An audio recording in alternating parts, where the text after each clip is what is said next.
365 대화를 위한 성경 통독 시간입니다. 7월 1일 182일 차입니다. 오늘 읽으실 말씀은 시편 115에서 118편이고 묵상하실 본문은 시편 115편 1에서 8절입니다. 말씀의 개요입니다. 시편에 자주 등장하는 하나님의 성품 가운데 인자와 진리가 있습니다. 인자는 히브리어로 헤세드인데 이 말은 하나님께서 언약을 맺은 하나님의 백성에게 베푸시는 한결같은 은혜와 자비, 즉 자기 백성을 향하신 하나님의 조건 없는 사랑과 은혜를 의미합니다. 이 하나님의 헤세드를 받을 수 있는 사람은 하나님의 언약과 증거를 지키는 자로 인간이 이 하나님의 헤세드를 받을 만한 조건을 온전히 갖춘다는 것은 불가능하지만 하나님의 이 인자하심을 구하는 자는 하나님 앞에서 언약에 충실한 삶을 살아야 합니다.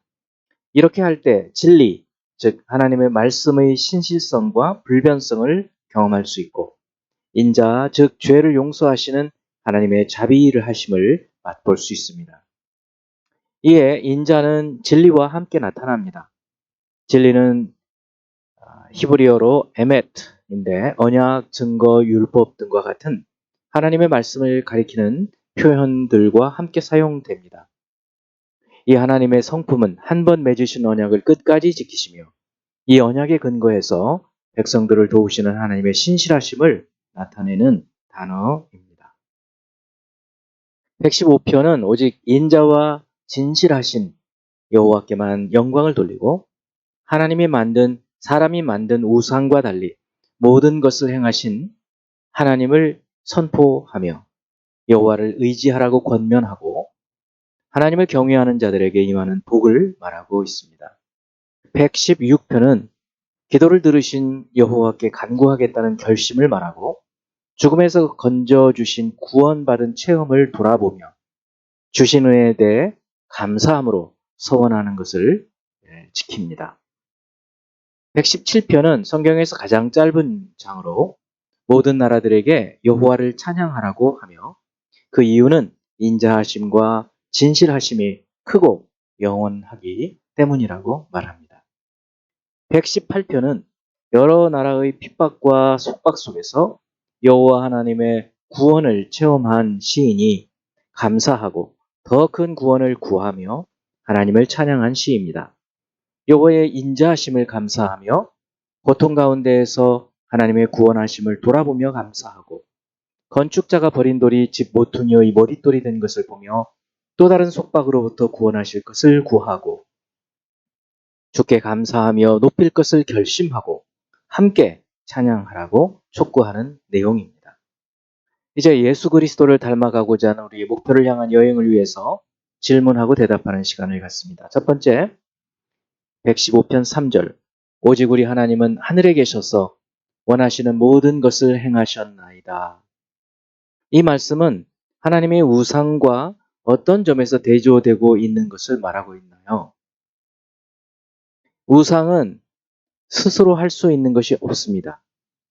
그러나 하나님은 그분이 뜻하시는, 계획하시는, 원하시는 모든 것을 주권적인 의지에 따라서 행하신다는 것을 보여주고 있습니다.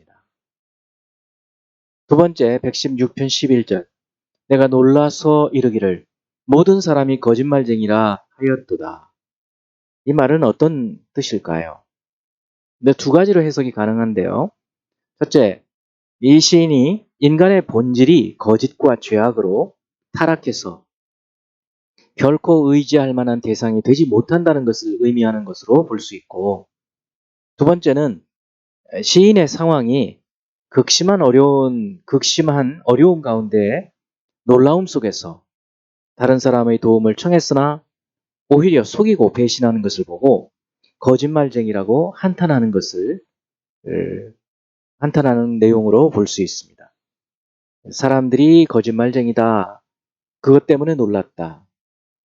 그런 말로 혹은 첫 번째처럼 원래 사람은 거짓말쟁이고 죄인이어서 의지할 것이 못 된다 하는 것을 말한다. 두 가지로 볼 수 있겠습니다. 세 번째, 116편 15절. 그의 경건한 자들의 죽음은 여호와께서 보시기에 귀중한 것이로다. 이 말도 무슨 의미일까요? 경건한 자들은 하나님의 자비를 받아 하나님의 자녀로 그분의 거룩하심을 추구하는 자들을 말합니다. 귀중한이라는 말은 귀하다, 보배롭다라는 말에서 나온 말로 하나님을 경외하며 사는 자들은 죽을 때에도 소중하게, 귀중하게 평가된다는 것을 말합니다. 하나님 보시기에 영광스러운 죽음을 맞이한다는 그런 내용입니다. 네 번째, 117편 1절. 너희 모든 나라들아 여호와를 찬양하며 너희 모든 백성들아 그를 찬송할지어다. 왜 모든 나라들과 모든 백성들에게 여호와를 찬송하라고 할까요? 이 질문에 대한 대답은 2절에 나와 있습니다. 하나님께서 선인과 악인 모두에게 비를 내리시고 햇빛을 비추어 주시는 분이시기 때문입니다. 이처럼 하나님의 인자하심과 진실하심이 영원하기 때문에 그분을 찬송하라고 하는 것이죠. 이 말씀은 민족과 나라를 넘어서 세계 모든 종족이 선교의 대상이 된다는 것을 보여주고 있습니다. 이런 점에서 메시아 예언시, 예수 그리스도를 보여주는 메시아 예언시라고 할 수 있겠습니다. 다섯 번째, 시편 118편 22절. 건축자가 버린 돌이 집 모퉁이의 머릿돌이 되었나니. 이 구절 전후의 내용은 어떤 변화가 있나요? 왜 또 이 구절이 신약에서 예수 그리스도에게 적용이 될까요?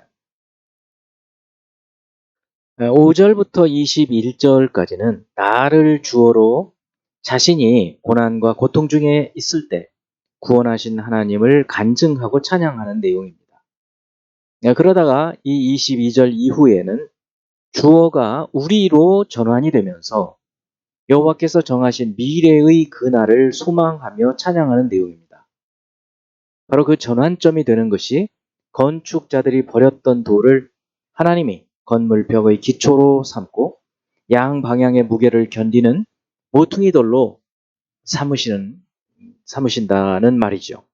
예수 그리스도의 오심은 인간 역사의 전환이 되면서 유대인과 이방인의 연결고리가 되는 모퉁이의 머릿돌 역할을 하시는 그러한 말씀이 되겠습니다. 이제 한 구절의 말씀을 묵상하며 교훈으로 삼고 기도하는 시간을 갖습니다. 시편 118편 22, 23절. 건축자가 버린 돌이 집 모퉁이의 머릿돌이 되었나니 이는 여호와께서 행하신 것이요 우리 눈에 기이한 바로다. 주님께서 때가 되셨을 때 예수 그리스도께서 구주로 오셔서 집 모퉁이의 머릿돌이 되셔서 유대인과 이방인들을 연결시키시고 모든 자들을 하나가 되셔서 구원하는 하나님의 놀라우신 일들은 바로 하나님께서 행하신 일이고 인간이 보기에는 참으로 놀라운 기이한 일이라는 것입니다. 우리가 예수 그리스도를 믿음으로 구원을 얻는 것은 참 놀라운 일인 것입니다. 기도하겠습니다.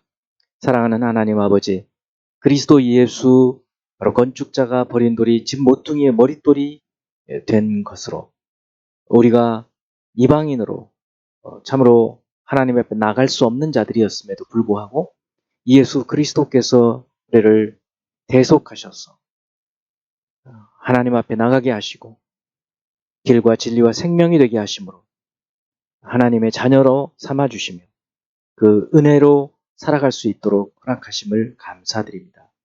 이 크신 사랑과 은혜를 잊지 않고 감사하며 살아가는 저희가 되기 원합니다. 예수 그리스도 이름으로 기도합니다. 아멘.